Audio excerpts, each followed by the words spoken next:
must be our goal and our guide. And all that we strive for as a human family, dignity and hope, progress and prosperity, depends on peace. But peace depends on us.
Good morning, Africa. Good morning, the world, wherever you are in the world. Thank you very much for watching Punchline Africa television.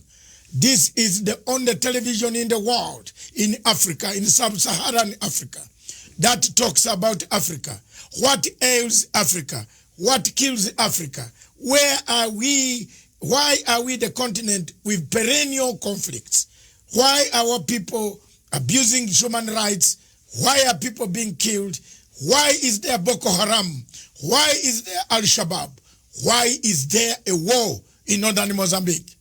Today from Cairo to Cape Town, Dar es Salaam to Lagos, Lagos to Abuja, Abuja to Port Harcourt, Gabon.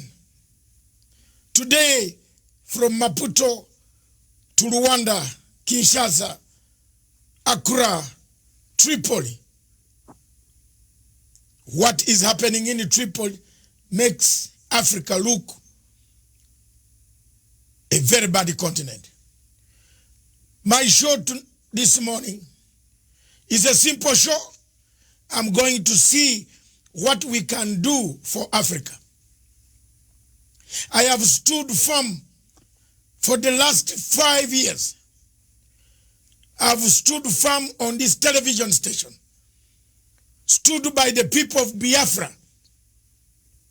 I am not going to be intimidated, but I will ask the questions that are supposed to be asked. General Buhari has not answered my questions for the last 5 good years.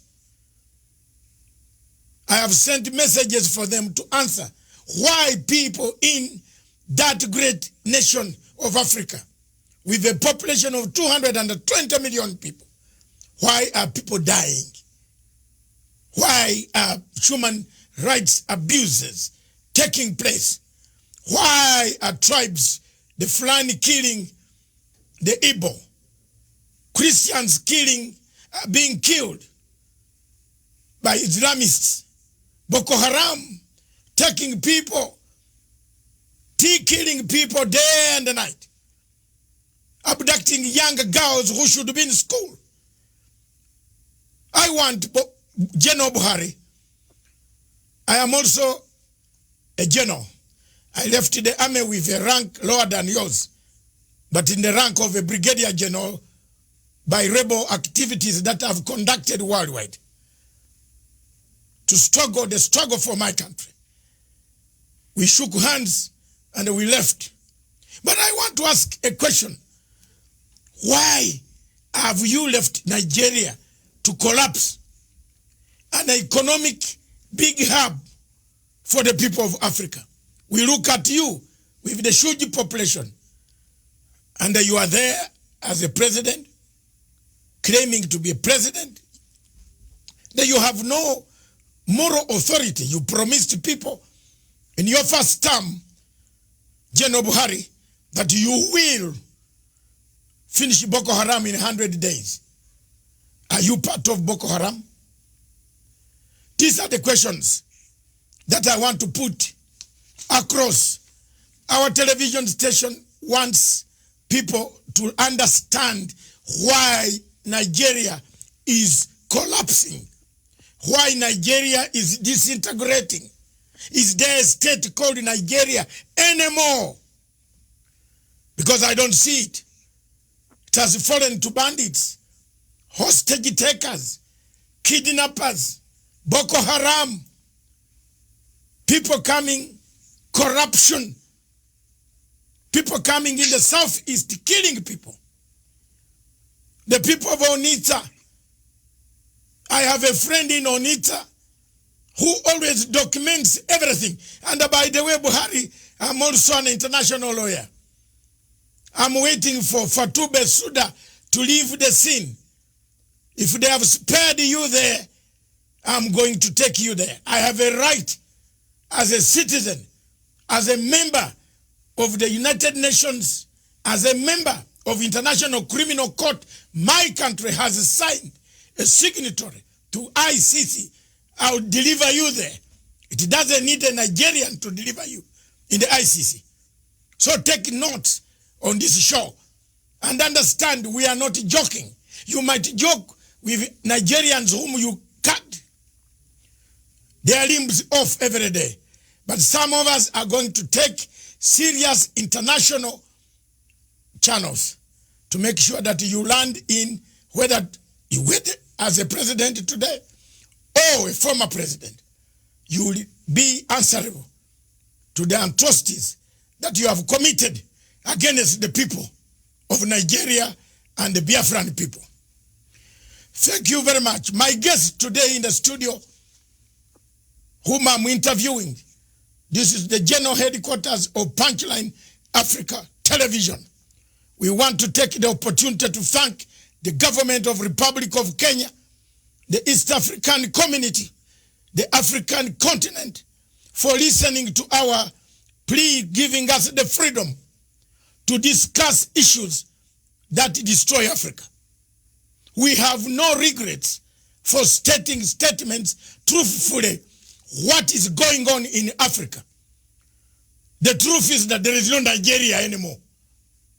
And if Africans are waiting for Nigeria, and they go to AU and they say, we have Nigeria, we have Buhari, maybe we have Buhari 6.1 feet, but we don't have Nigeria. I have no good words.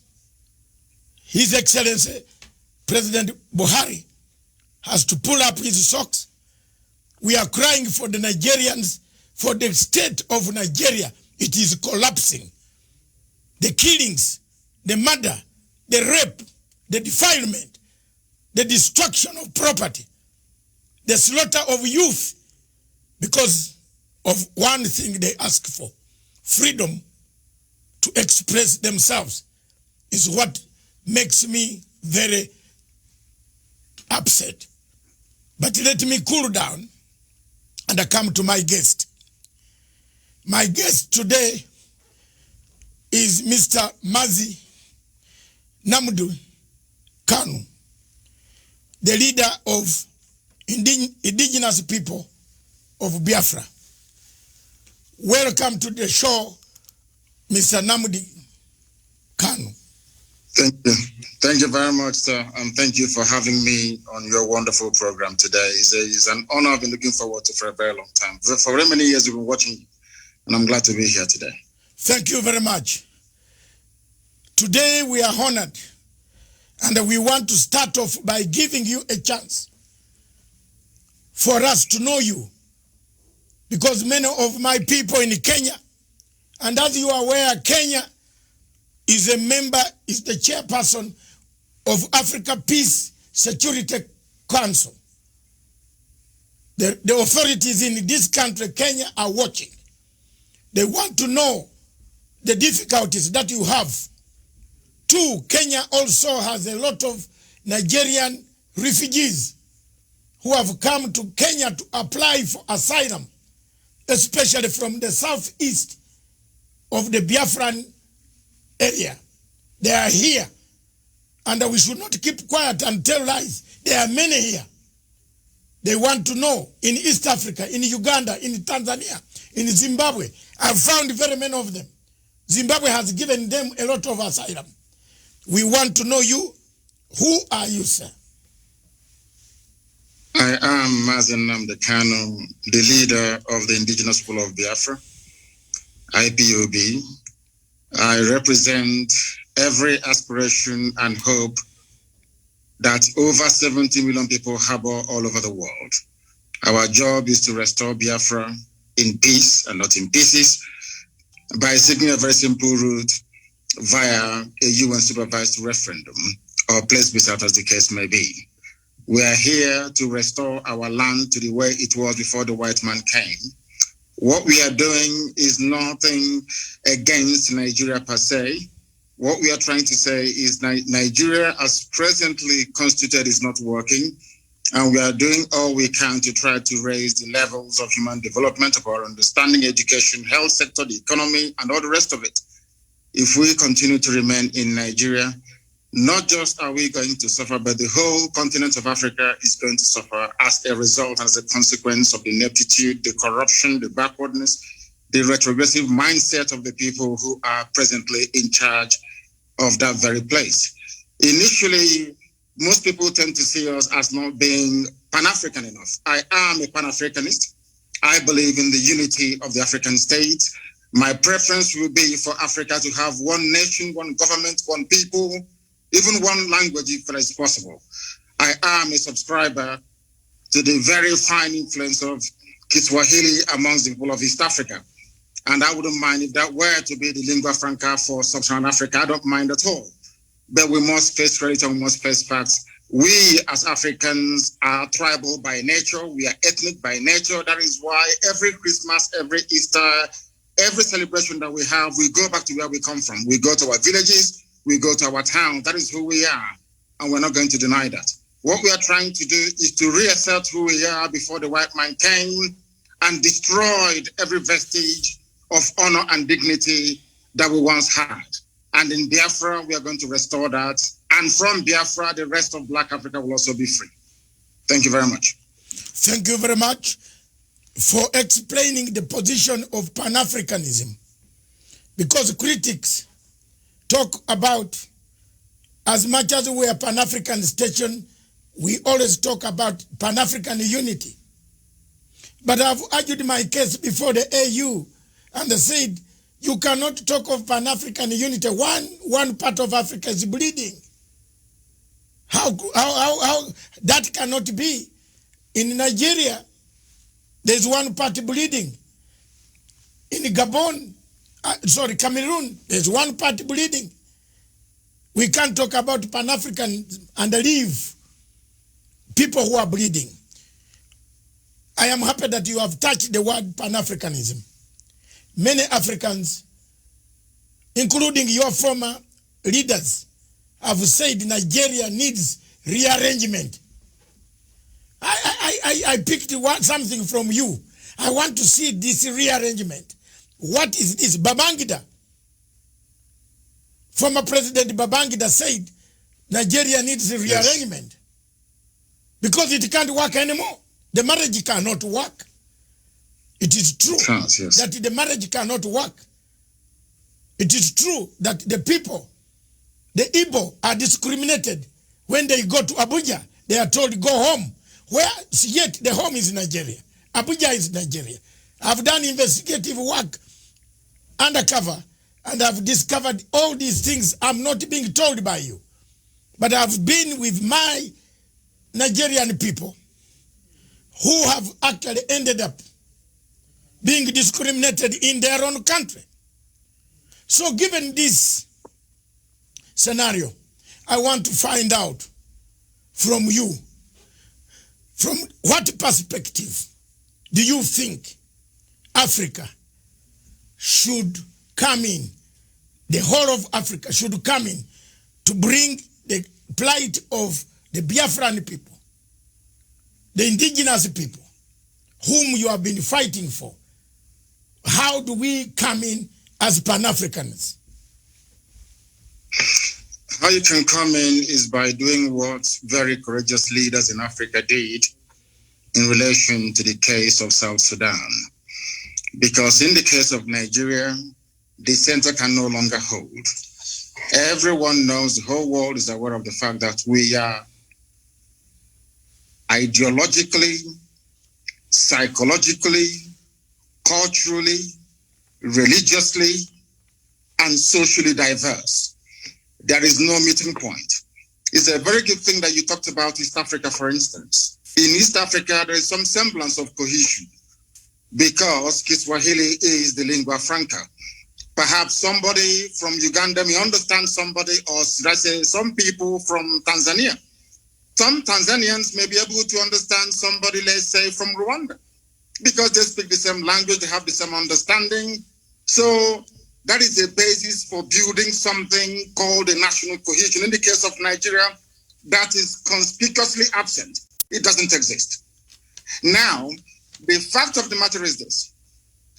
Africa, the way it is presently set up and constituted, are merely colonial constructs, where you have people coexisting happily together. Perhaps they are very fortunate. In the case of West Africa and Nigeria in particular, I have nothing, and I repeat, nothing in common with your average Fulani person. I have more things in common with even a white British person than I do with a Fulani person. I mean, we have nothing in common. Their value system is markedly different from ours. We cannot see eye to eye. I'll give a very simple example. The recent case of the banning of the movement of cattle on foot in the southern part of Nigeria, for instance. In the north, that is a normal thing for them to have. But in the south, it is absolutely strange having people walking around your neighborhood with AK-47. At the slightest provocation, they kill people. That type of culture is alien to those of us from the south. And that's what we are trying to say. And it's a very good thing that we are not alone in seeking for a distinct, or should I say separate identity. Our Oduduwa, our Yoruba brothers are also asking for the same thing, because they too have come to the realization that this Nigeria is unworkable. The Middle Belt is doing the same thing. It is not born out of hatred for anybody. That is the mistake that people keep making all the time. Most analysts and, should I say, news journalists tend to think that somehow we hate Nigeria. Of course, that is not the case. What we deplore, what we detest and cannot live with is the level of hypocrisy, the level of ethnic jingoism going on, being, of course, perpetrated by the Fulani people. And this is what I want all Pan-Africans to be able to see, that Biafra will be there piloting and moving the affairs of the whole of Africa forward. Because we have said it repeatedly, without Biafra standing on its own, the rest of Africa will continue to suffer and to flounder.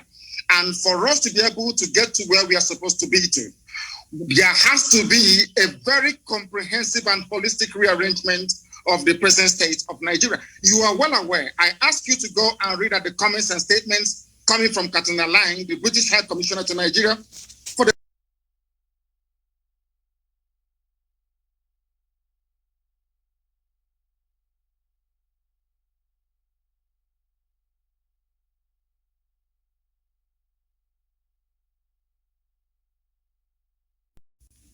every international norm and diplomatic protocol. That's what is happening in Nigeria. Nigeria doesn't exist as a country. It's not a nation. It's not a state. Nigeria is just a merely business enterprise. That everyone with a vested interest in Nigeria, by which I mean most European countries with their companies in the oil and gas sector in Nigeria, all they want to do is to exploit and to take away without adding anything in. Ogoni hasn't been cleaned up. People are dying in River State, right across from Iguacha and then the coastal region. Everywhere you go, there is mayhem and disorder. In Lagos this morning, the same thing. Everywhere you go to, Nigeria is crumbling because there is a palpable agenda of the Fulani Janjaweed Caliphate to take over the lands belonging to indigenous populations. And we have said no to that. We're not going to allow it, and we're not going to have it. Okay. Thank you very much. You brought me to a very serious question. A question that has been nagging both the locals, Africans on the continent, and the question of external darker forces. You have just mentioned people who are running the show, the oil companies, for example. They are watching. They have never raised anything on BBC, CNN, or international agencies. We don't hear, apart from we struggling as Africans ourselves, these agencies are not helping to say there are human rights abuses in Nigeria. For example, Nigeria, the American embassy closed its consulate in Abuja because of the huge numbers of people applying for asylum to go to the United States. But American embassy did not go far, and the American government did not go far to condemn and put sanctions on Buhari for failing to contain the malaise that has killed Nigeria. 2, if you look at the Total Oil, Shell BP, they have taken part in extraction of minerals, oil, and so on and so forth. They are doing it when they are seeing human rights abuses in southeast of Nigeria. What do you say about that? It is because we allowed them to. Total is an oil company, is a private concern. Of course, it's a huge corporation, we know that. The same goes for Shell, for BP, for Halliburton, for ExxonMobil, and all the rest of them. They operate the way they like in Africa because we've allowed them to. I was in Texas a few months ago. Most of these oil companies are there. But the type of environmental degradation and damage that we're witnessing in Biafra land do not obtain in Texas, because there they have laws governing their operation, how they exploit, how they, extract and distribute this very vital natural resource. But because Nigeria, I think it's a cliche that Nigeria is corrupt. What people don't understand is the depth of the damaging effect of corruption that you have. And I'll give a very simple example. We cannot expect white people to have regard for us when we do not have regard for ourselves. That can never, ever happen. Do you know that in Nigeria they import fuel? Are you aware that Nigeria imports petrol? Yes, I've seen the queue. I've seen the queue at the petrol station, yes. Do you know that Nigeria imports kerosene? Oh. They have 5 viable state-of-the-art refineries. Not one of them is functioning, not one single one. When white people are operating in such an environment, seeing how foolish and how stupid the entire country is in terms of their priorities, how do you then expect them to have respect for you or have regard for you? They can go into our land, they can pollute it. Katrina Lang, the British High Commissioner to Nigeria, can be running the show, or she likes, because there seems to be a recognition that these people do not reason like human beings. That is the fact. That is the fact. Tell me what an ambassador will be doing, crisscrossing the entire nation, telling them how to run their security architecture, telling them who to kill and who to spare. Our lawyer had the mom killed 2 days ago.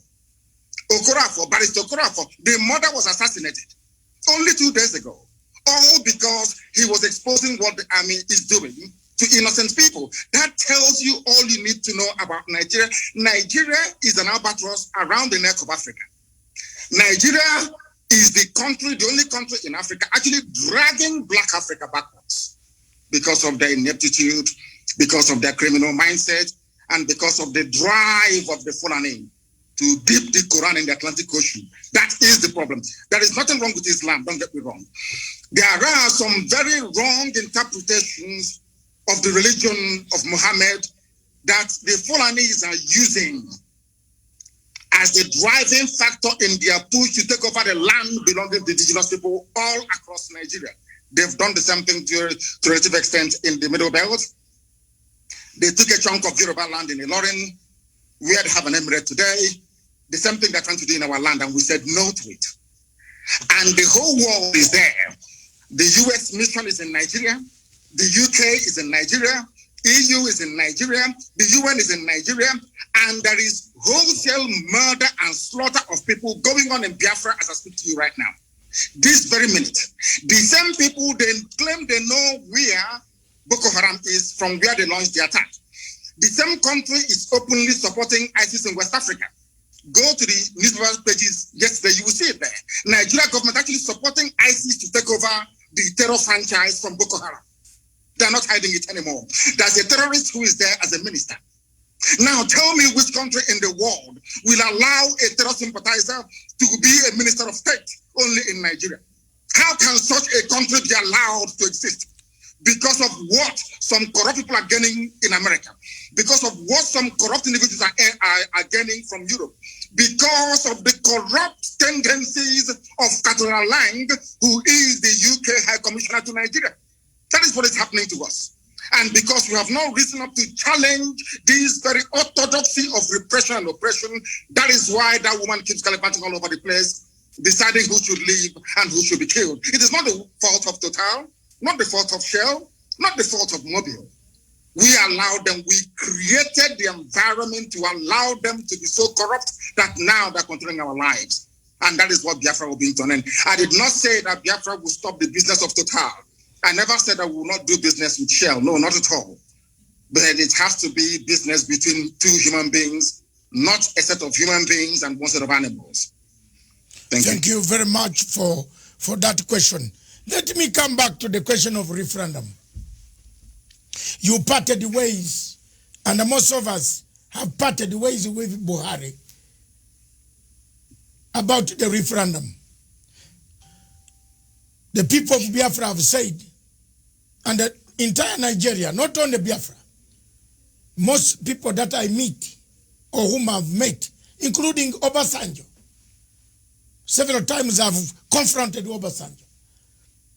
By the way, me and Obasanjo, we can't sit on the table for 2 minutes without exchanging tables because I can't manage. I have asked, and Obasanjo asked, why don't you give a referendum? The marriage is broken. The marriage is gone. The marriage is not worth it.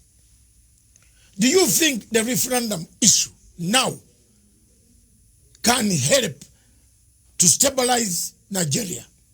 And if so, when and how can African Union, the Commonwealth, the European Union, and the UN can help to make sure that this referendum is put in place?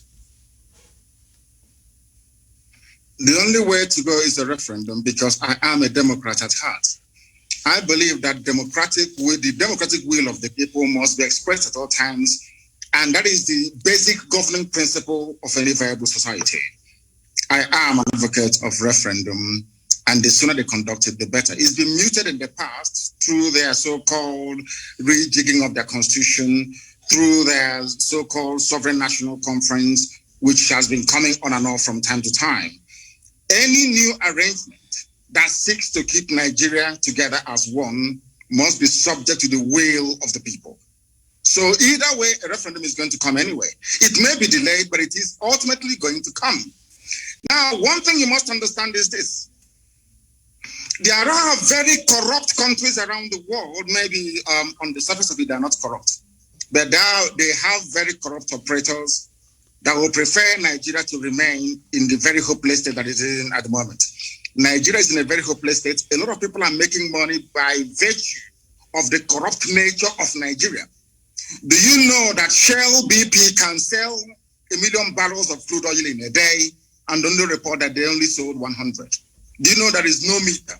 Where the crude oil is being loaded onto the tankers at the terminal in Biafra land where I come from, there is no meter. You can take as much as you like and declare whatever you like. These interests want to keep Nigeria one. Every ambassador to Nigeria gets a welcome handshake of $1 million.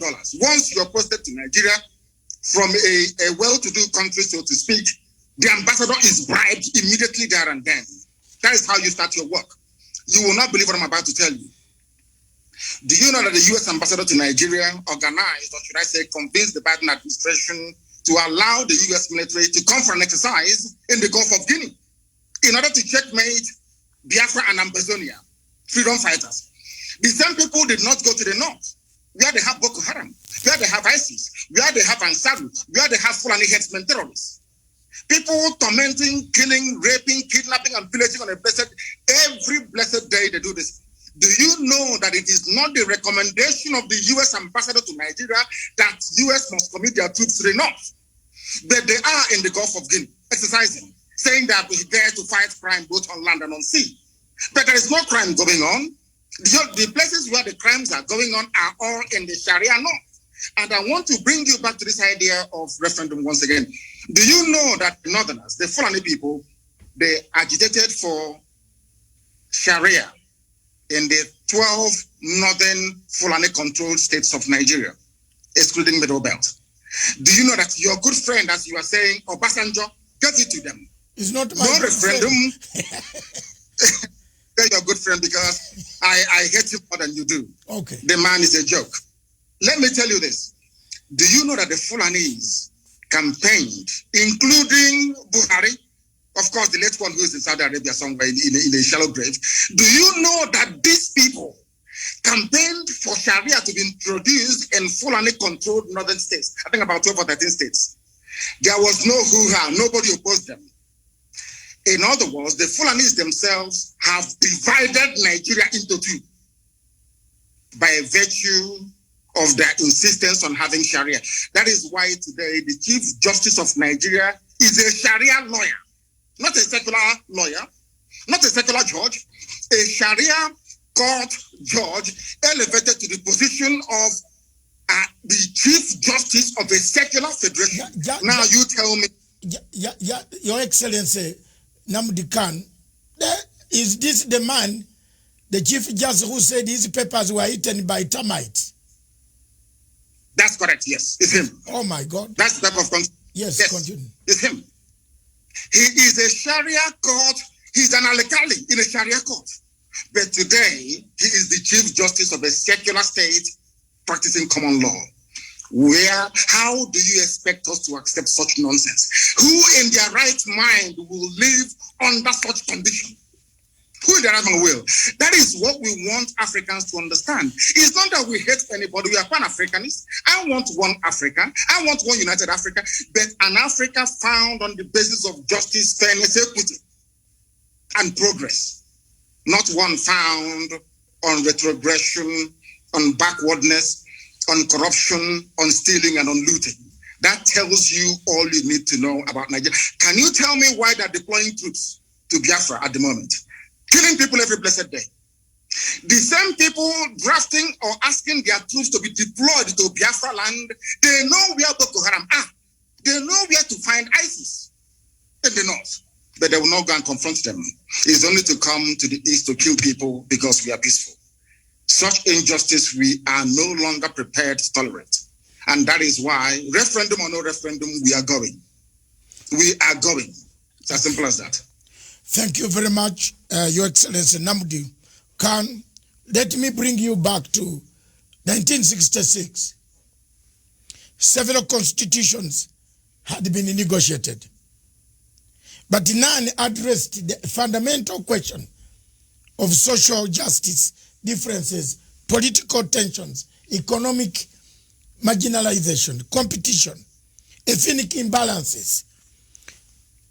In all this, from 1966, several constitutions have been brought. People started fighting. In 67, the war ended. Since then, military took power. Obasanjo, Babangida, another one who died, and another one, several of them. The changes, nobody has been mentioning what ails Nigeria. At the center of it, it looks like you are mentioning it now. I can see, any observer on Nigeria can see your plight, like just as we can see the plight of many African countries. When you talk of 13 states having Sharia law, a Chief Justice who says his papers were eaten by termites becomes the Chief Justice based on Sharia law and using Commonwealth common law.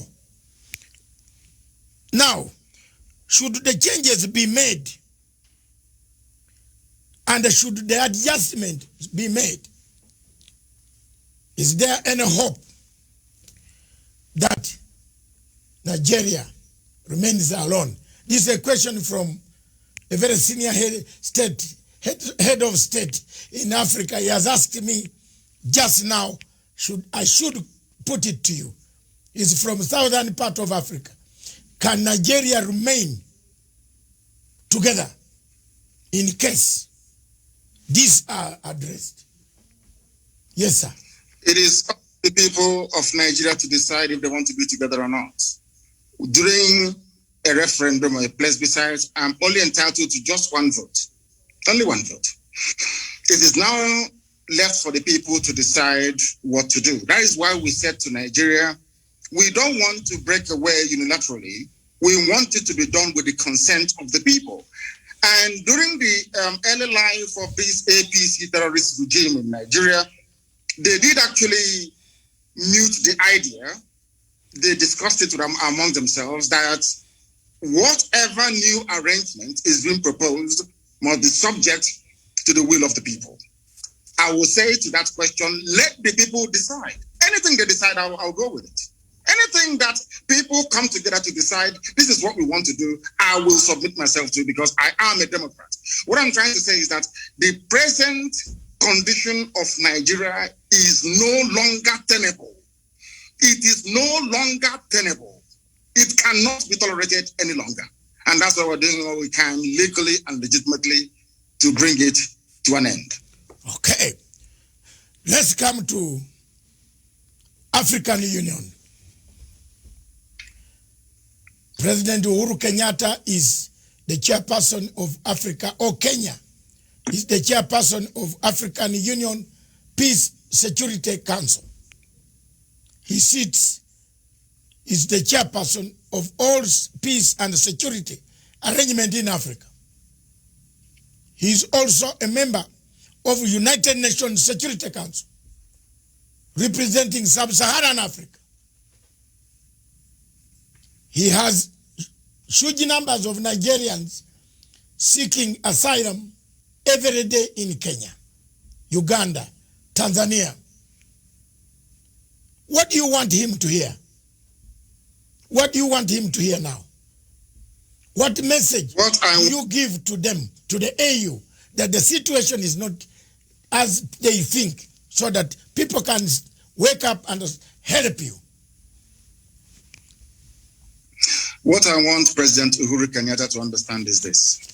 Contrary to all the fallacious lies and misinformation coming from Nigeria, we are not against African unity.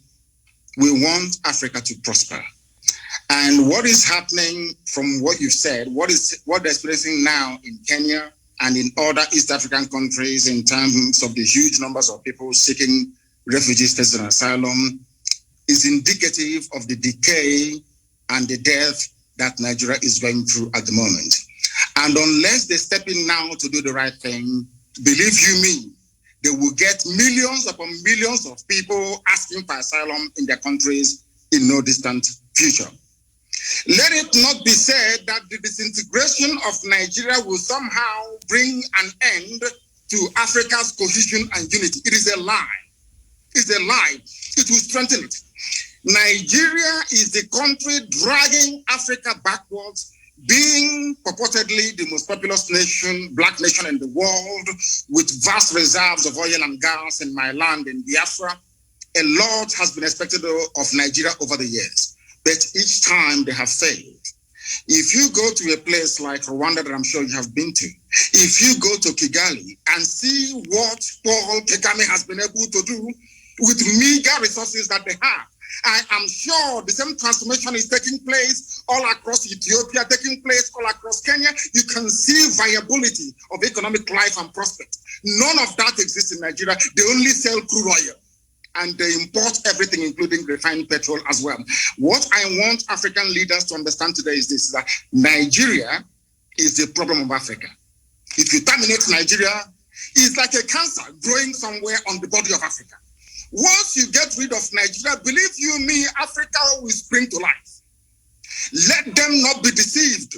Don't allow yourselves to be deceived to think that we need this huge country with huge population and vast natural resources to be relevant in the world, on the world stage. That is a lie. Because the size of Nigeria, the way it is today, was predetermined by our colonial masters. Britain said, we want to use Nigeria to influence every other country in Africa. That was their game plan. Britain wanted to control Africa through Nigeria. It's there in the official documents. And I'm saying to Africans today, don't allow that to happen. As you say, the level of Fulani mediocrity in Nigeria has made it almost impossible. The best way for us to go is for Africans to understand that Nigeria is a tumor, a cancerous tumor, very dangerous one. Cut it out and Africa will be free. Okay. Thank you very much. I just want you to take a slow pace now. I want to come to ask a question that has happened to me also.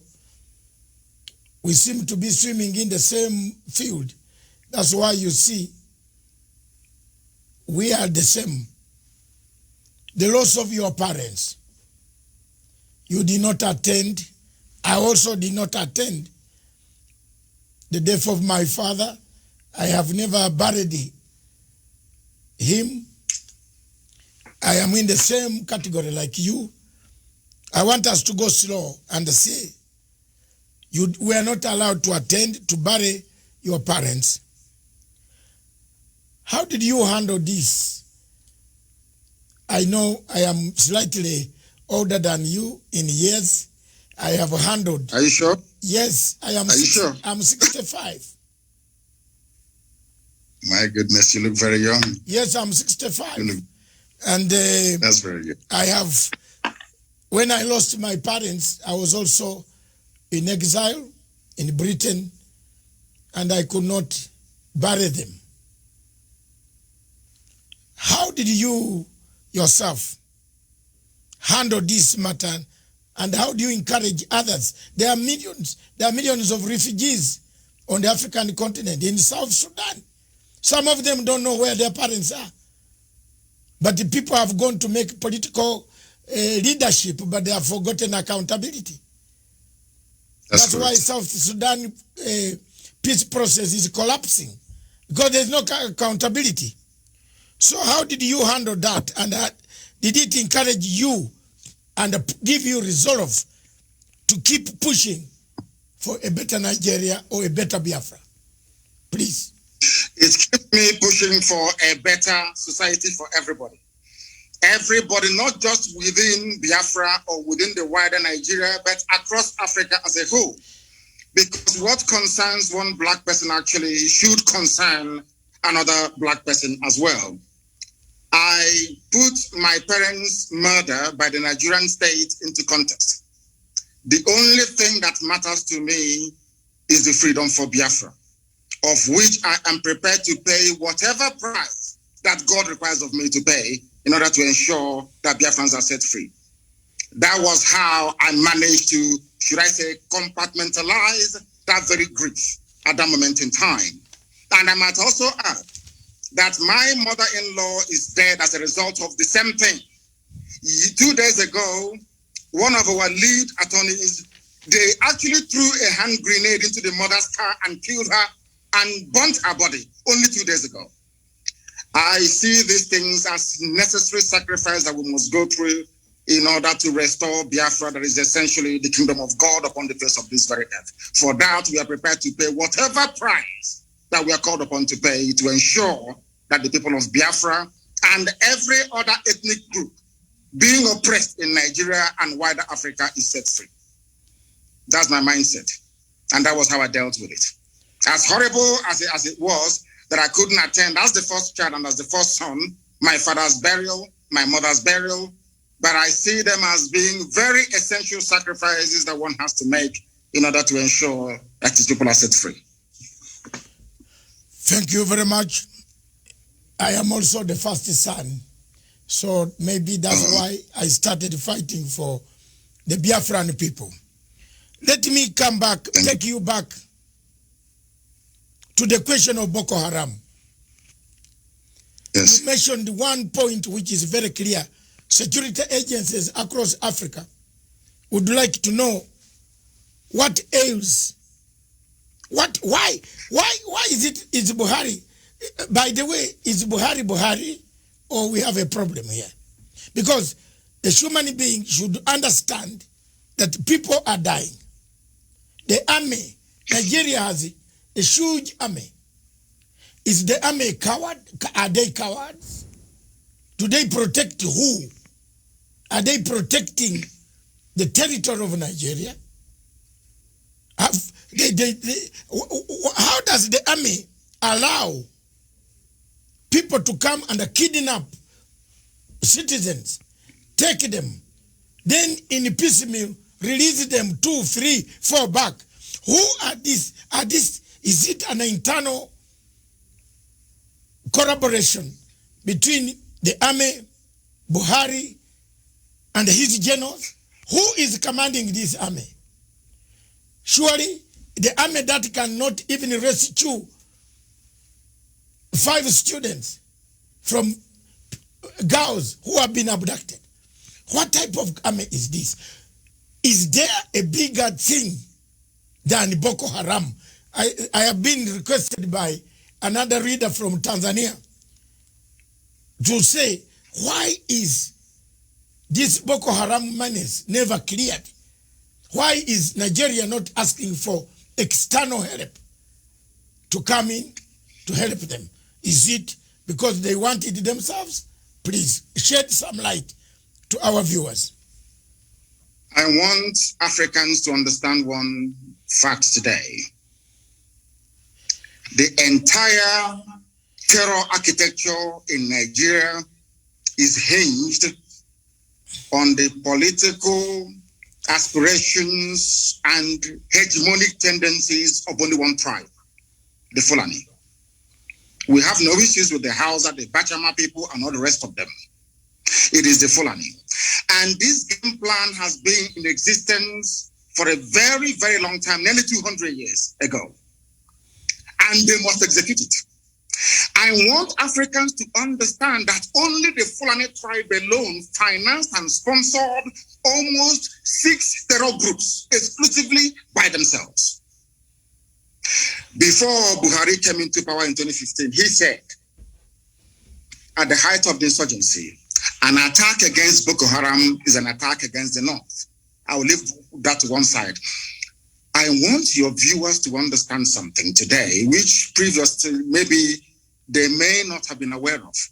Do you know that Boko Haram nominated Buhari as their chief negotiator in 2014-2015? Are people aware of that at all? Do you know that these same people only a few years ago said that these murderers and these rapists, they are our misguided brothers? Do you know that their so-called Sheikh Gumi, who happens to be very close to the presidency, I need you to understand this very clearly, the one negotiating with the bandits, are you aware that their recommendation is for ISIS and Boko Haram to merge together, that they can come south? I want these points to be noted by your viewers all over the world. So when you see these people, you ask them these questions. Do you also know that the leader of the dreaded ISIS in West Africa province, ISWAP, his name is Al-Banawi. Al-Banawi is the son of Yusuf Mohammed, the founder of Boko Haram. Do you know that this man was arrested around about the same time that I was in detention in 2015? Do you know that he was released without trial on the orders of the presidency of Nigeria? Do you know that the 4th largest terror group in the world, the Fulani Headsmen, which the whole world knows, the 4th largest terror group in the world, they are Miyetiala. Do you know that the presidential spokesman came out and said live on national television that these terrorists are legitimate stakeholders in the government, in the governance of Nigeria? Are you aware of that? Do you know that despite telling the whole world that these murderers and these killers are from the Sahel, they are not Nigerian Fulanis? Do you know they're forcing us today to give them our land so they can settle in perpetuity. Are you aware of that? Let me also shock you this morning. From the office of the Inspector General of Police of Nigeria, a letter came out titled Terror Elements to Expand Frontiers of Attack. In this very letter, signed on behalf of the Inspector General of Police of Nigeria, of which Katona Lang and the U.S. Ambassador are both aware. Here, they mentioned the specific places where they claim the leaders of Boko Haram are hiding. Understand this? I want the world to know that this Fulani expansionism is a well-planned, orchestrated move to take over the land of indigenous people and hand it over to marauding Fulani nomads across the Sahel. A letter from the IG of Police of Nigeria. In this very letter, they mentioned the names of the places where they felt or they believed their intelligence told them that these people are hiding. They did not send Nigeria army or police there to go and confront them. Instead, they sent them to Imo State. They sent them to Abia in Biafra land and gave them an order to shoot at sight. And I want you as a journalist, I want you as a lawyer to go back and investigate through the history of Fulani-funded terrorism and insurgency in Nigeria. Try and see if there is any instance where the IG of police or the chief of army staff has ever said to the troops, shoot at sight anywhere in the north. It's never happened before, only in Biafra a few days ago.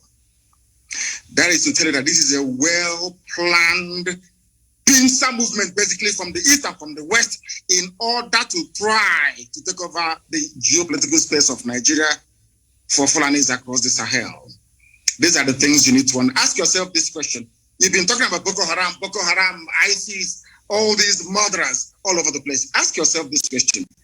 Has any Boko Haram been convicted before of any crime in Nigeria? Ask yourself this question. Now, let me put it to Africans and to the whole world at large on this your program today.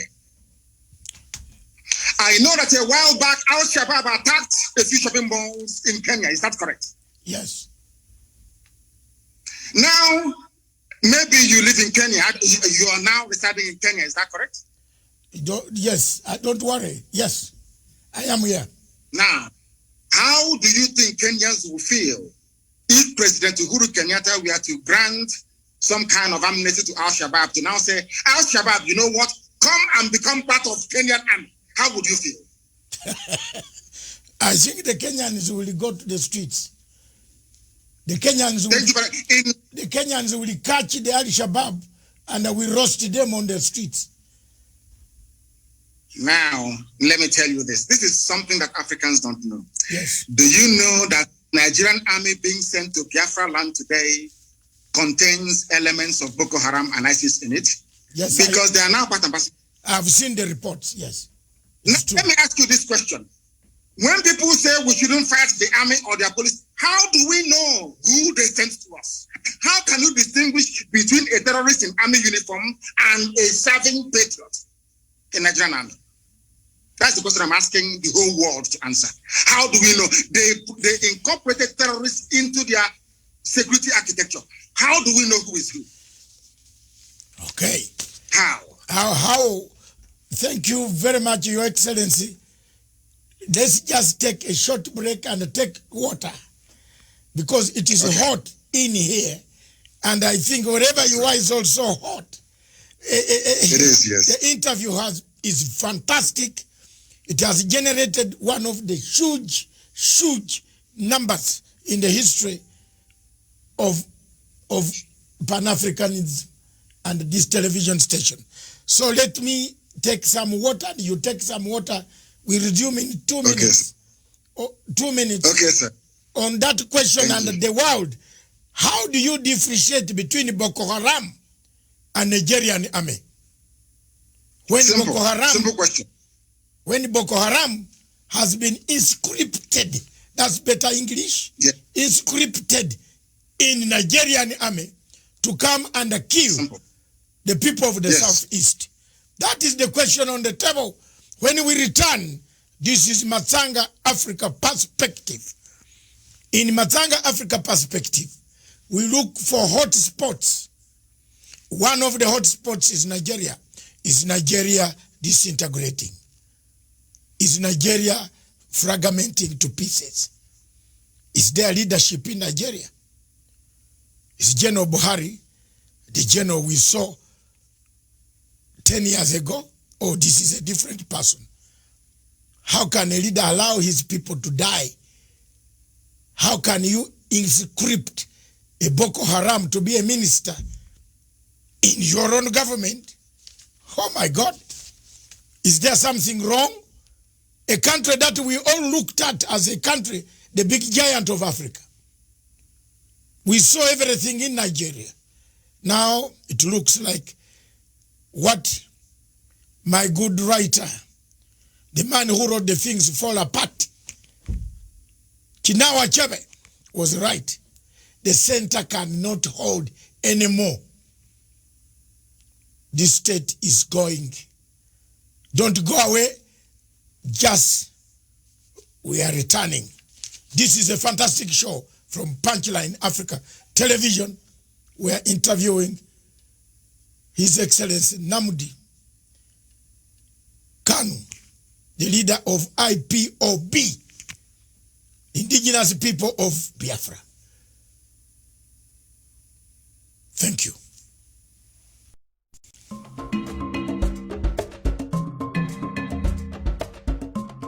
Conflicts exist on this continent. One of the most raging conflicts on the continent of Africa is the question of Biafra. From 1965 or before that, the Biafrans had their own institutions.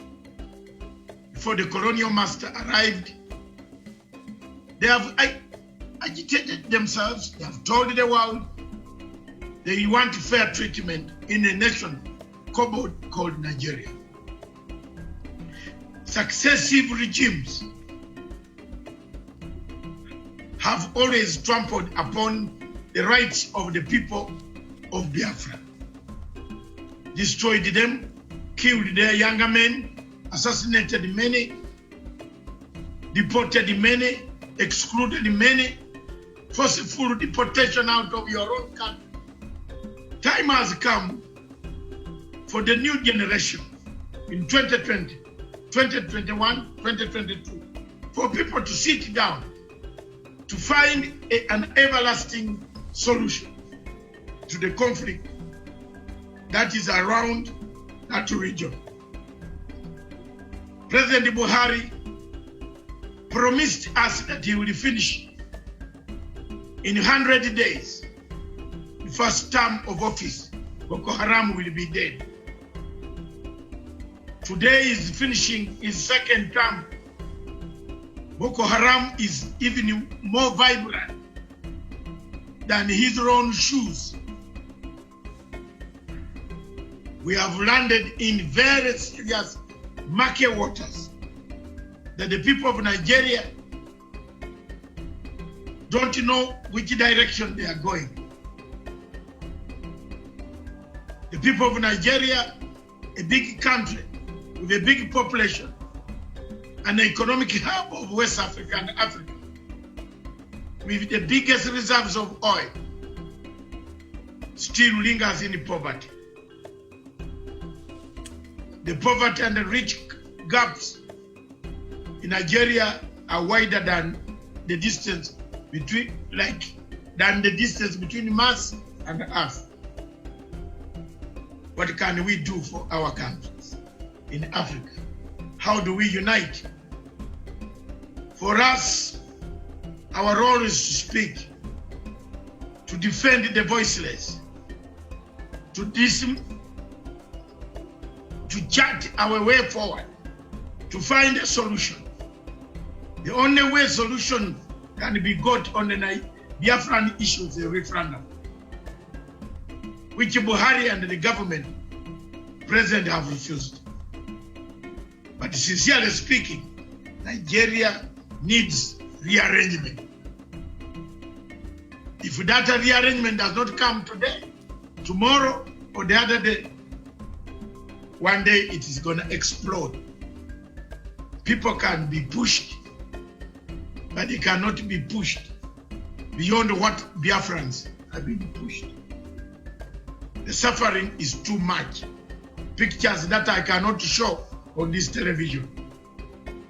I call upon President Uhuru Kenyatta as a member of the United Nations Security Council to see that some of these problems should be resolved and a resolution is passed of sitting down to understand the difficulties of the nations, especially in Nigeria, in Cameroon, because the problem of Biafra is also similar to the problem of Amazonia. The English-speaking people have no say in Cameroon. They are taken as second-class citizens. Biafrans are also taken as second-class citizens in a country called Nigeria. Their problems are compounded with a dictator who has lost direction, who doesn't know where the wind is blowing from, whether east of Sahara or west of Sahara. He's going north when the wind is going north, south. Therefore, he's blown one leg going up, one leg going down. Look at the picture of Buhari standing 6.1 feet, being blown apart. Thank you.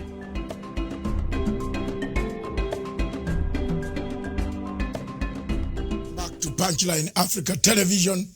Our show is Matanga Africa Perspective. In Matanga Africa Perspective, we look at what ails Africa, what kills Africa, what makes Africa be called a continent of savages. As we can see in Nigeria, that name cannot go away. Boko Haram is killing people, taking people. We have incorporated it in the system of the Nigerian army, brought them back without remorsefulness.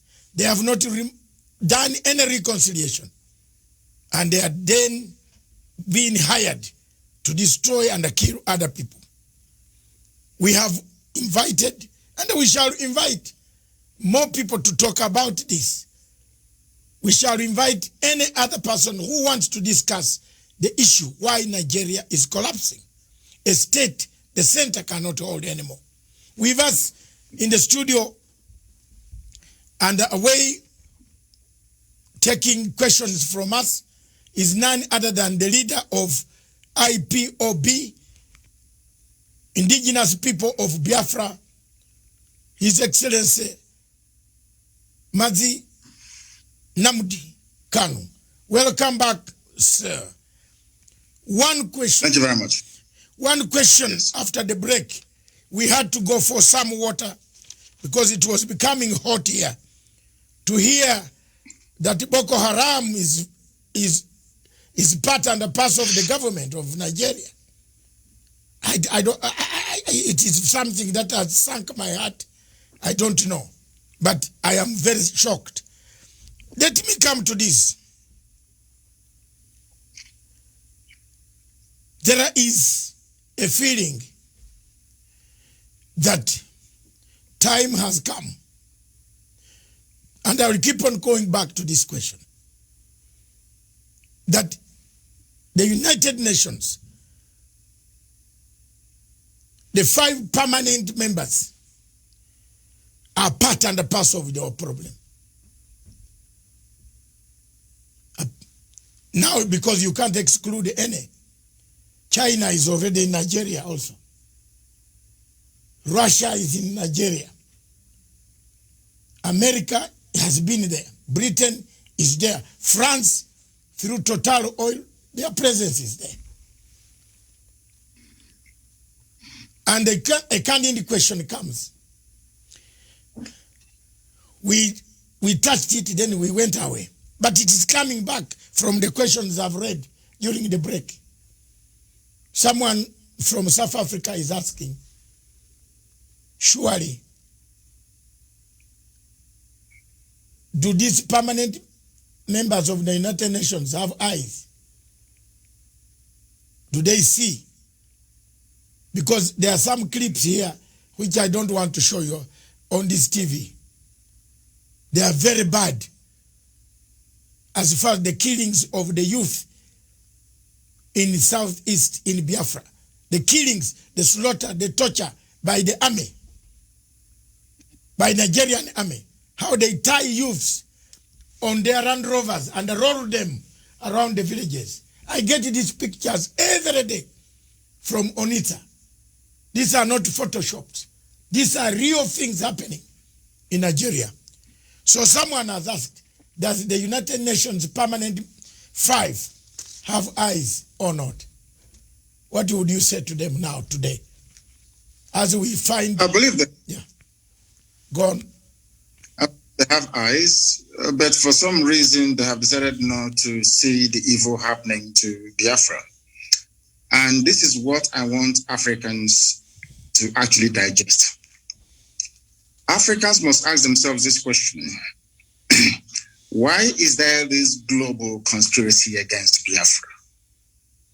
I have an answer to that. It is because Biafra portends goodwill for the whole of Africa. And they understand this very clearly.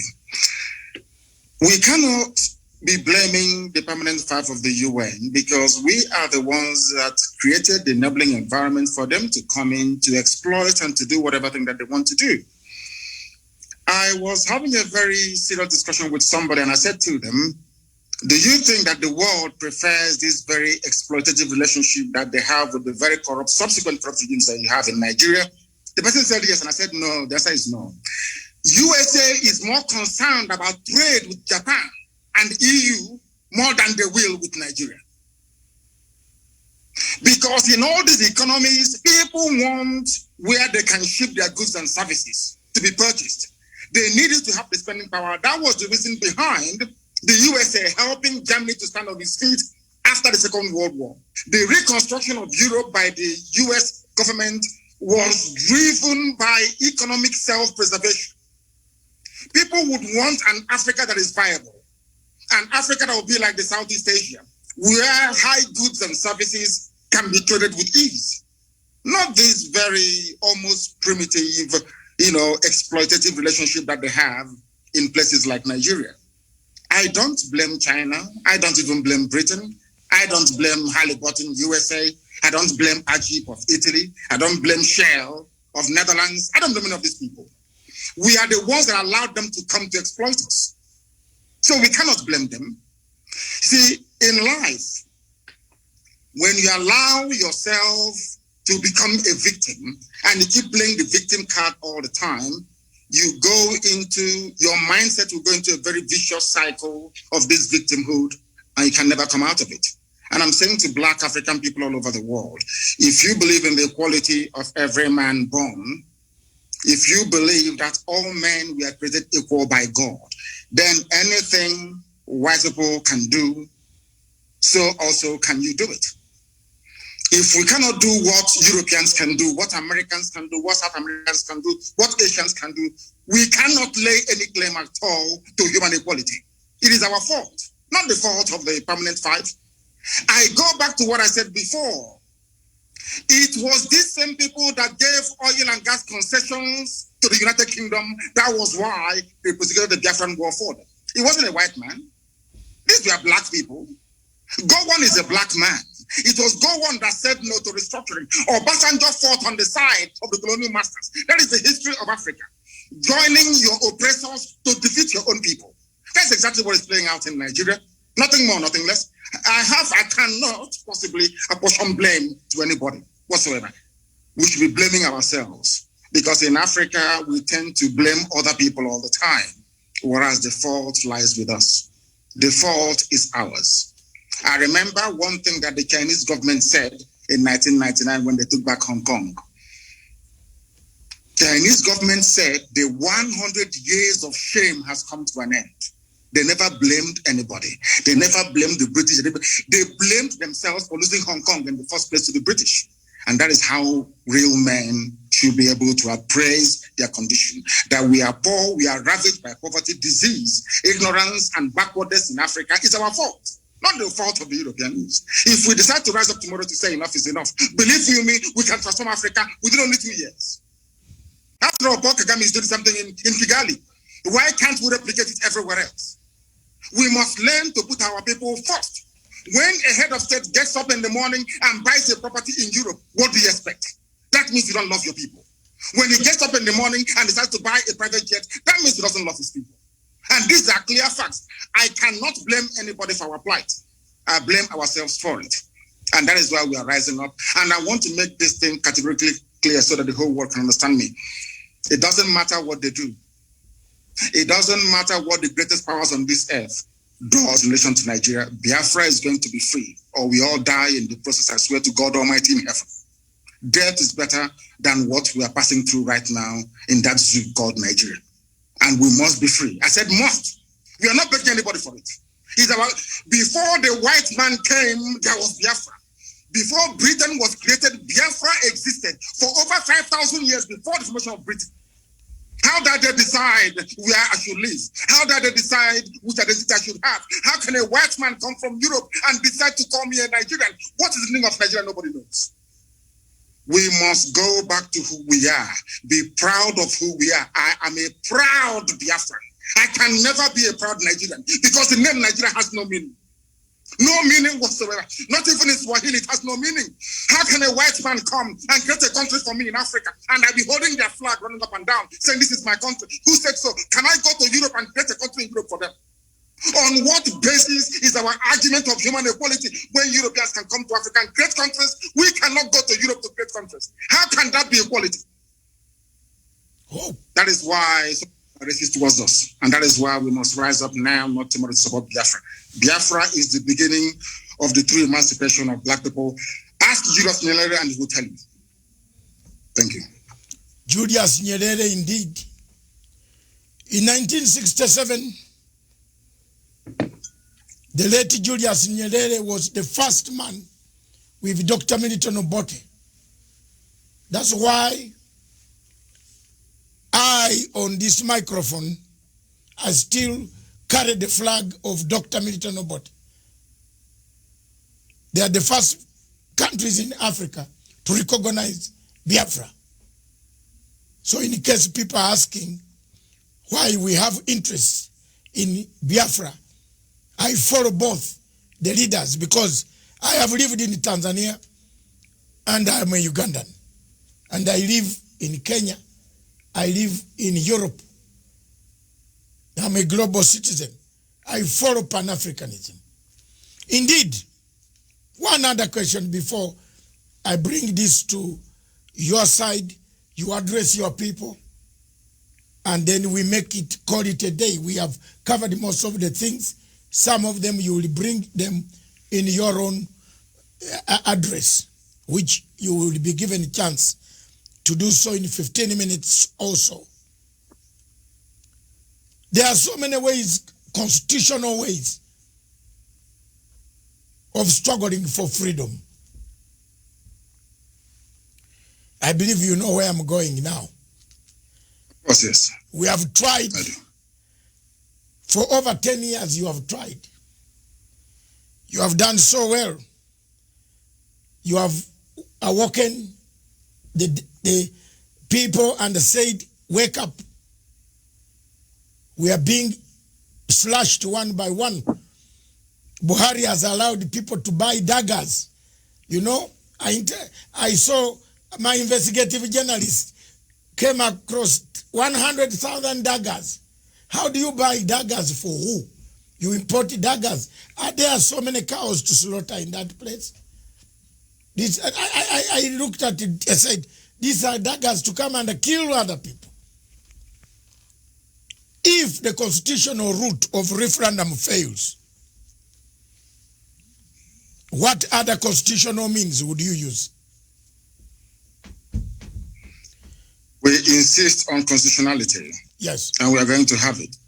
When Reverend Dr. Martin Luther King started to try to rearrange the social order in America, some people felt it was impossible to do, but eventually he succeeded. When Nelson Mandela, and I'm sure your good self, and all other anti-apartheid campaigners started, even with the support of Margaret Thatcher and Ronald Reagan, this is something people don't know, that Ronald Reagan, a very powerful president of the US, and Margaret Thatcher, of course, the young lady, they all supported apartheid South Africa. They did. They were the ones that labeled ANC a terrorist group. Some people don't know this. It was only a few years ago that the name of Mandela was, should I say, erased from the logbook of terrorists in the United States of America. People don't know this. We are going to insist on what is ours and what is right. We've been occupying our land in perpetuity since the creation of man on this very earth. Somebody came and decided to change our identity, and we said no. The person said, okay, if I'm leaving, I'm going to hand you over to a more brutal caretaker, which are the Fulanis in this case. And that is why they're killing us and killing us till tomorrow. I want to draw your attention to something very, very critical. The order given by the Inspector General of Police of Nigeria to predominantly Fulani soldiers and Fulani police people to go to Biafra land to kill people. Had this announcement been made by any other police chief anywhere in the world, believe you me, there will be someone to appear in Hague the next day. I want to read for your audience. I'm going to quote him verbatim what he said. The IG of police in Nigeria said, he's a Fulani man, mind you, don't mind the media shout, do the job I command you. If anyone accuses you of human rights violation, the reports will come to my table and you know what I will do. So take the battle to them wherever they are and kill them all. Kill Biafrans all. Don't wait for an order. What another order are you waiting for when Mr. President has ordered you to shoot anybody carrying AK-47 assault rifle? Quote me, even a dead policeman can be tried and dismissed from the force, and his family will not get his benefits. And this is from a police chief. Do you know the funniest thing, or should I say the most astonishing thing of all? The EU has a presence in Abuja, in Nigeria. The British High Commissioner is there, Katuna Line. The US Ambassador is there. They've not said anything at all. In other words, that leads us now to believe that exactly what happened between 66 and 1970 is about to happen again, which is kill as many Biafrans as possible. I want all Africans to understand this, that this very policy of genocide and slaughter is sanctioned by the US Ambassador in Nigeria, sanctioned by the UK of all people. Tomorrow they'll be singing songs of praise about human rights abuses, what China is doing, what is happening in Gaza, what is happening in Rohingya. But in Nigeria, they sanction the killing of Biafrans in broad daylight. What sort of justice is that, I ask? And I want Africans to know, to ask themselves this question: why is it that the USA and Britain wants this very tiny country to be squashed and killed? What is it that they have that is driving them so mad? Because the future progress of Africa lies in the land of Biafra, and they do not want black people to be developed. That is why they're doing what they're doing. Look at a whole, should I say, high commissioner running all over the place, telling the country how to be run. The same things that Kwame Nkrumah, Julius Nyerere, Azikiwe, all of them, Patrice Lumumba, Jomo Kenyatta fought. The same thing that Mandela fought. Black people are now tolerating it. The same thing we are fighting. We want independence, we want self-rule. Today, this very morning or afternoon or evening, one single woman is crossing the whole of Nigeria, telling the Nigeria police who to kill, telling them who to shoot at.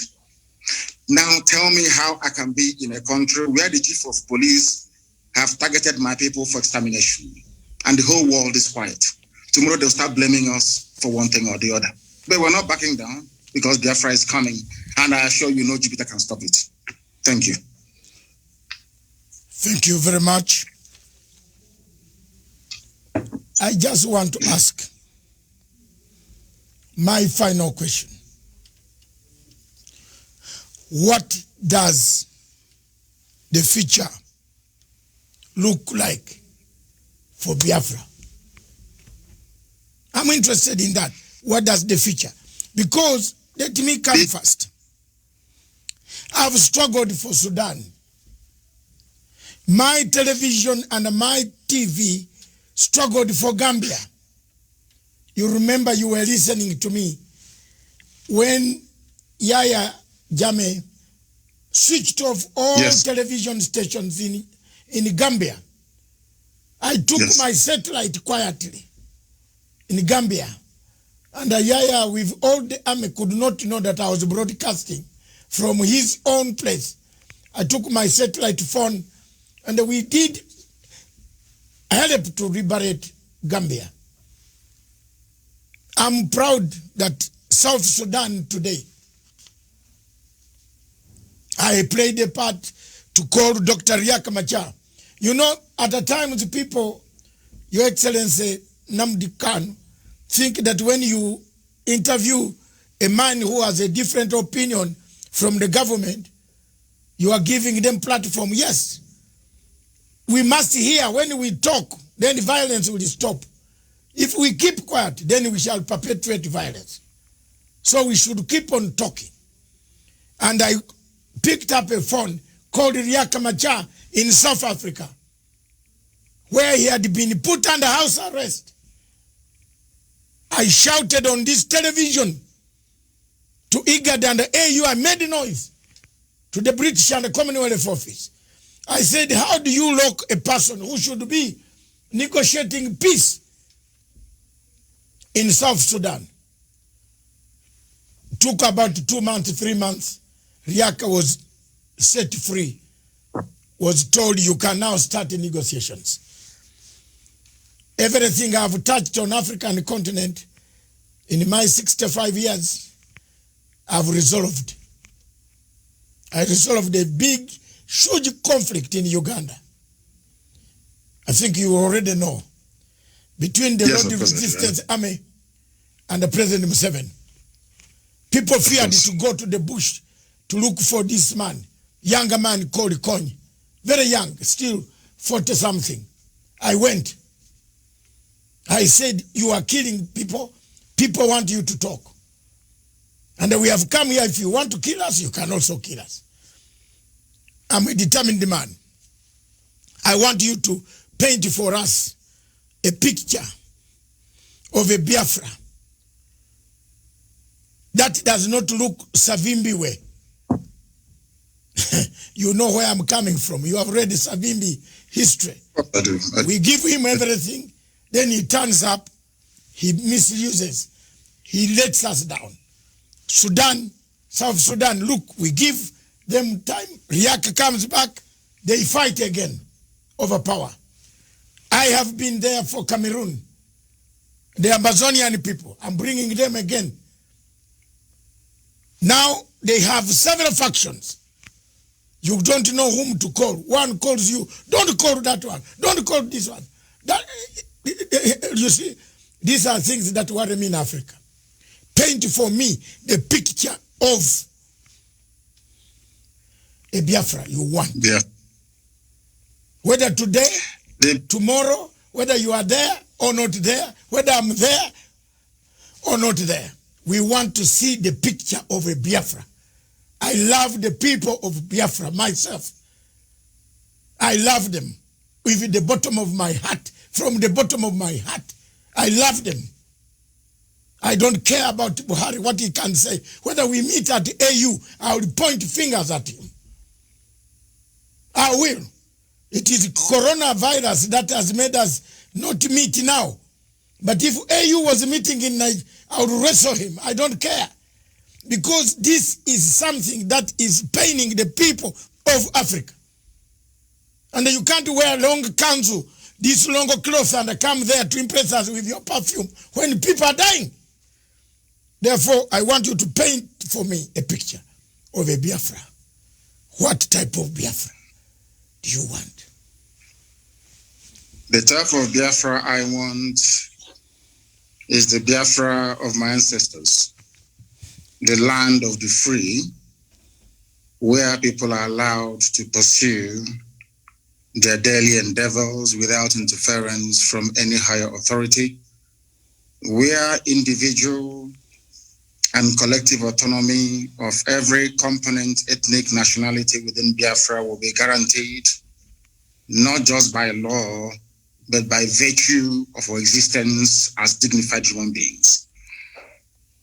A Biafra that will be demilitarized, a Biafra that will be forward-looking, innovative, creative, run on clean, green energy, not reliant on gas or petrol. A Biafra where the police will not bear any arms. A Biafra where people can live and die and you will not see an armed soldier anywhere around you. A genuine republic, a land belonging to the people. We are going to cement this in the way we structure our society. A Biafra that will attract inward investment. A Biafra that will consider every necessity of life as being a human right. Not just in words, but in deed. A Biafra where there will be no strife nor rancor.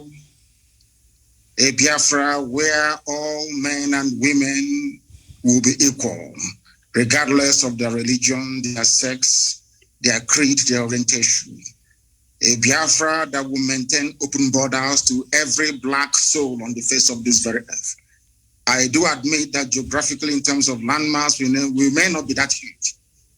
The Biafra will operate, or should I say, run an open door policy. Every black person on the face of this earth will be an honorary citizen of Biafra, as long as you're not tainted by terrorism. That is the type of Biafra we want to run. A Biafra where Europeans will sit back and say, we never knew that such innovation and creativity will be possible.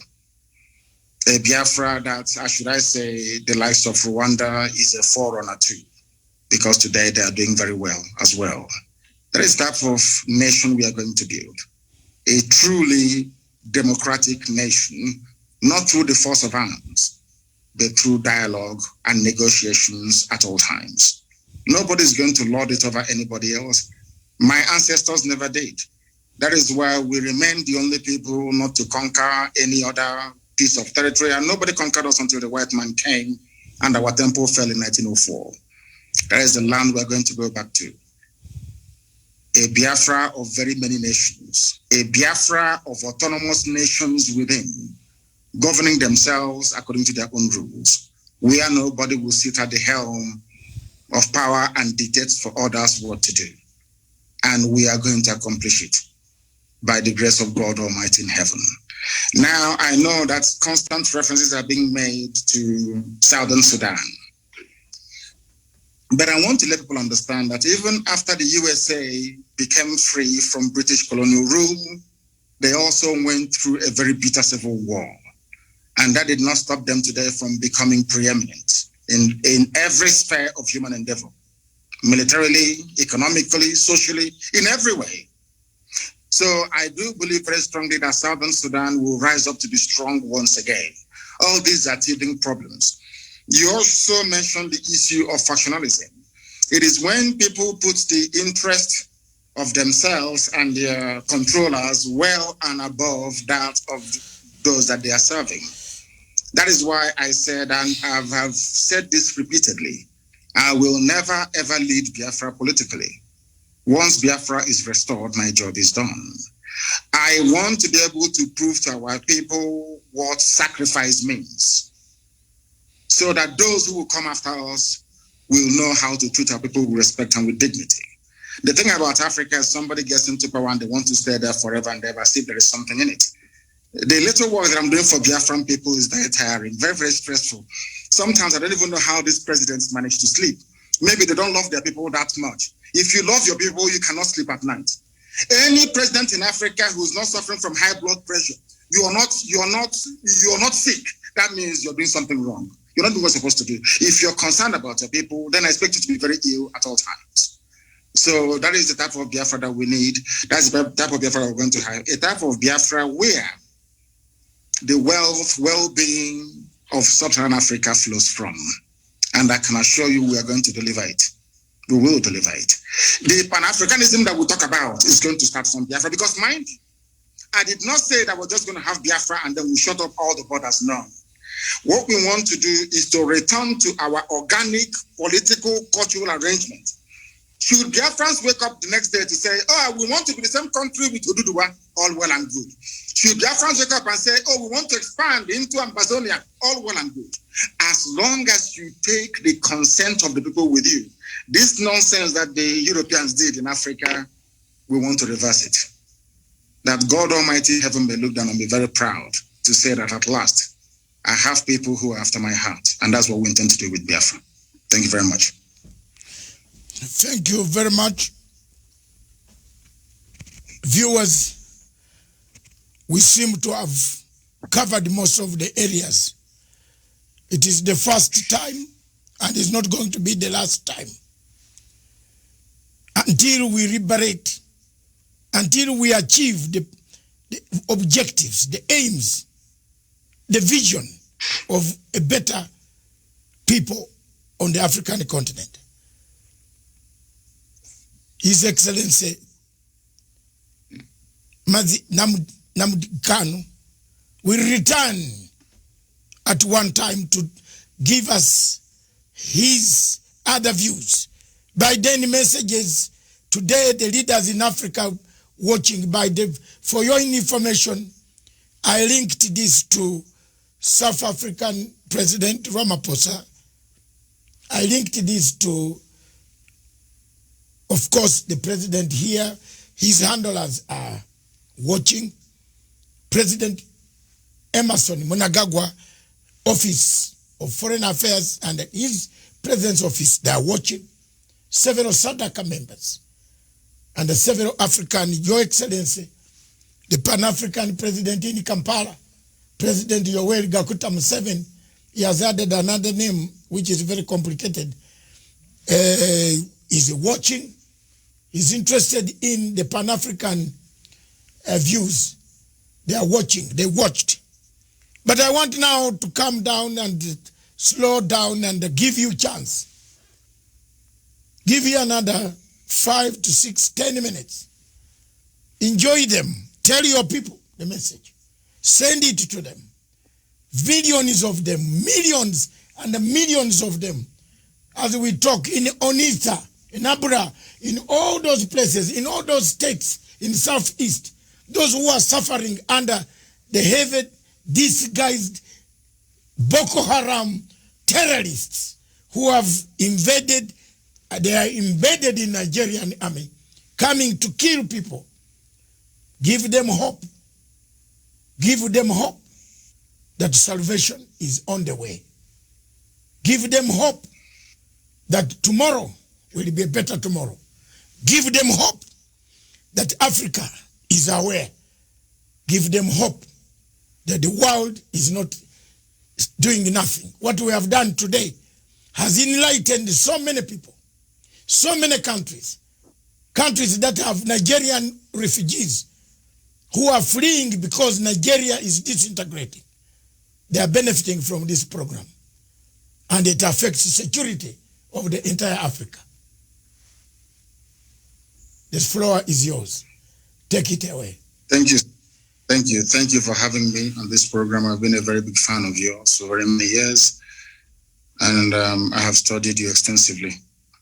Once again, accept my most humblest respect to you and to the entire crew that put this thing together today. I want our people to understand one very thing. At the end of this very race, Biafra is going to emerge. It doesn't matter what anybody does. And to our African friends and brethren, I want them to also understand this. We talk about Pan-Africanism. Pan-Africanism cannot take off without Biafra, because we do need a genuinely free country in Africa to be able to drive that very critical and important initiative. We are seeking to build a country that God Almighty in heaven will be very proud of. And though the Janjaweed, the Fulani Caliphate have sent their armies of conquest into our land, that this very day, we don't even know if those who are killing us are doing so on behalf of the Nigerian state or they're doing it on behalf of the Islamic Caliphate. Because as we well know, ISIS is now in Niger State. Very soon they'll be in Kogi, and then from Kogi they'll come into Anambra, and the real war will begin. Remember, very many years ago, I told you one very critical point for you to bear in mind at all times. So basically to guide you in all your deliberations and you're thinking about Biafra. They're going to kill us. That is true. But that is not going to stop Biafra from coming. We are going to do all we can to defend our land and to defend our people. The whole world may appear to be against us, but we have done nothing wrong. That is the most frightening thing about this whole thing. If you ask the world, what did Biafra do wrong to you? Nobody can tell. Nobody can actually explain to you properly, because they want a world where very illiterate nomadic set of people will be in charge of governance, where you have refineries and they're no longer working, where you produce oil and gas but still import kerosene and fuel for your cars, where they want to impoverish the people. For those who may not be acquainted, or should I say familiar with the book that one of our very good friends wrote in years gone by, Walter Rodney. He was at Dar es Salaam University where he was assassinated by the CIA very many years ago. Walter Rodney wrote a very compelling book called How Europe Underdeveloped Africa. What we are witnessing today is precisely what he was trying to explain to us. If you allow yourselves to be taken over by greed, by self-preservation and the trappings that you find in North America and in Europe and in Far East Asia, you will never ever develop your land. We are fighting for Biafra that we may restore our lost dignity. We are fighting for Biafra that Black people all over the world may be set free at last. We are fighting for Biafra not that we may have or commence the building of a large empire, not at all. We are asking for a Biafra where we can live and die with a semblance of dignity. Because right now people are dying, but there isn't any dignity. We must stand very tall and very strong, resist our enemies. That thing that we are thinking now that is impossible to accomplish very soon, you will say it. We must remain resilient. We must remain devoted. We must remain unflappable. We are not going to retreat, not one iota. If at the end of this race there is only one Biafran man and one Biafran woman left, may they continue to expand. They killed us, 5 million of us, after the war. After the war in 1970, we had lost 5 million people. But there we are still the largest ethnic bloc anywhere in the entire Nigeria, because God is faithful. And at this very critical time, this very Elohim that we worship is not going to abandon us. I'm not saying we're going to fold our hands in prayer and fasting alone. No, we are going to do what we have to do to ensure the survival of our race. An attempt has been made in the past to exterminate us. The British supported the killing and the mass slaughter of Biafrans because of crude oil and gas. That Ojukwu told Harold Wilson, we cannot give to you. This resource belongs to the people, and that was the end of it. And he said, because of that, we're going to kill you. And sadly, Britain is still doing something till this very day. A supposedly civilized and advanced country, aiding and abating the slaughter of an indigenous population because of oil and gas. Therefore, I'm asking all of you to remain very resolute, to remain very strong. Do not allow yourself to become distracted. We have almost won. As Dr. Basanga said here a short while ago, we have awoken the consciousness of not just ethnic nationalities within Nigeria, but the entire African continent as a whole. We have won the debate. Now is the time for us to restore Biafra. And once that is done, believe you me, everybody will come to Biafra and to pay homage. Or should I say pilgrimage in this case. So we are winning. Many are dying, I know that to be true. A few days ago, we lost the mother of our very, very formidable barrister, Okorafor. But that's not going to stop us, because I know that they will kill us, we will kill them in the end. Biafra will come. And Biafra is very, very close. I want our people to develop the mindset of the Afghans. Never say die. There were a group of people called the Mau Mau in Kenya. There were a group of people called the Kumeko in our land. These are the two people that fought the British to a standstill. Go and ask anywhere. And the remnants, of course, of Benin Kingdom, we must acknowledge them because they also fought very gallantly as well.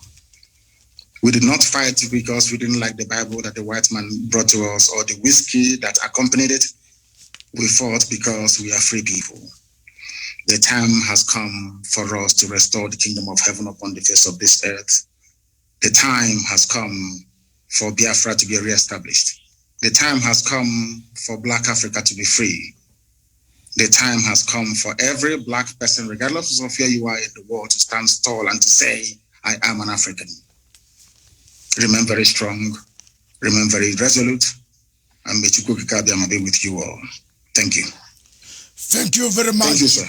Thank you very much. Before you go, I would like to show you the newspapers in Kenya, in Nairobi.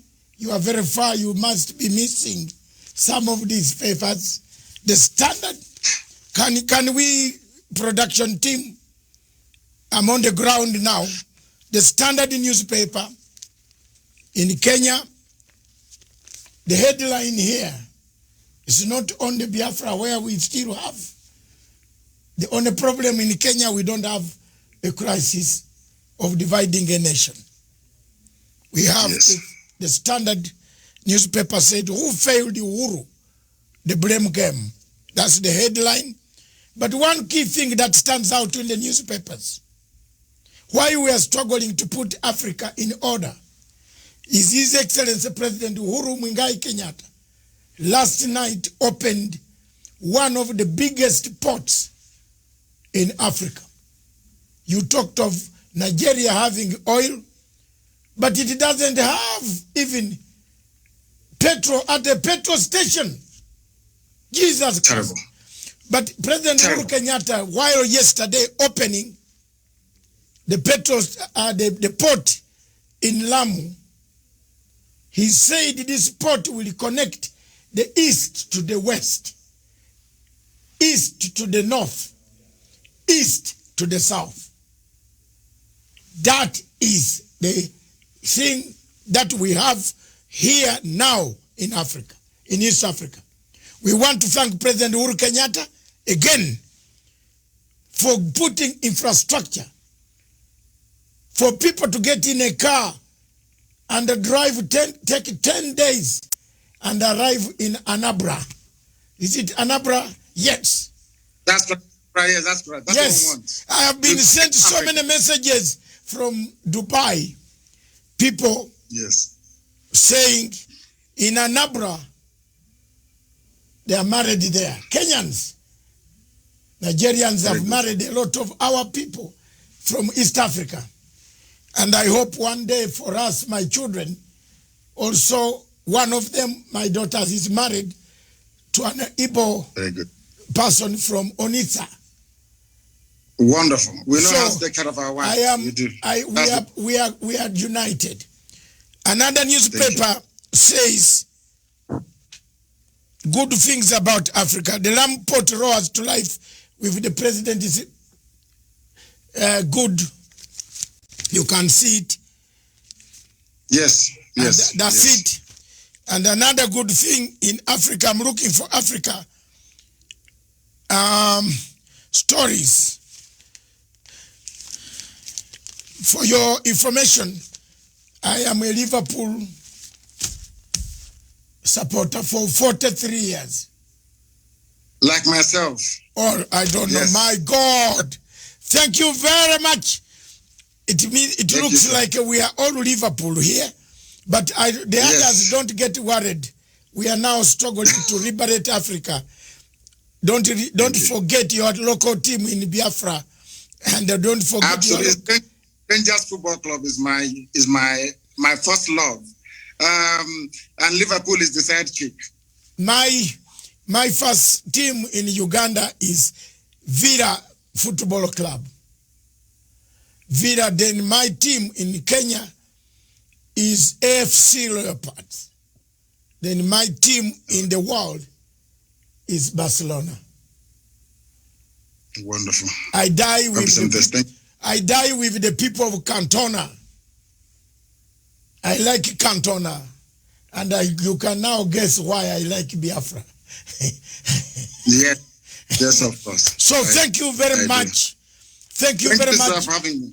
Thank you very much, Honorable His Excellency Nnamdi Kanu, the leader of indigenous people of Biafra. I want to take this opportunity to thank you and to tell you that my television station is linked, will be linked directly to every system of the Biafran people. Everywhere. Thank you very much. We shall, let's today make a formidable move. I am not here for money. I never asked for a penny from any Nigerian in order to broadcast. I started broadcasting with passion. I have already told you one of my daughters is married to a man from Onitsha. And this man comes to my house, tells me the story. You know, in London, he tells me the story. I have been a supporter of the people. That Obasanjo there, you see walking free. It was me demonstrating at the Nigerian embassy for Abacha to release him with Chief Abiola. I wanted them released together with Osuji, who is the president of ICC. We used to come there every Friday for Obasanjo to have freedom. But when Obasanjo came out, he looks for money. Anywhere you find Obasanjo, you know he's looking for money. I'm sorry to tell you, Nigerians, may God bless me for being truthful and honest. There's no conflict. There's no conflict Obasanjo has ever solved in Africa. Even when even when we went for Zimbabwe Troika in Melbourne House, Obasanjo sided with Australia to expel Zimbabwe from the Commonwealth. That's the man you have. But thank you very much, God. Jesus Christ, hold us. Don't tire. Keep on the struggle. Keep fighting. I will. Keep democratically sending the message. You need a referendum. Peaceful ways. Don't give up. May God hold your hand. Thank you very much. Thank you. Thank you, sir. Thank you for having me. Thank you very much. Yes. Viewers, this station, therefore, is for Africa, by Africa, with Africa. Long live Africa. Ciao.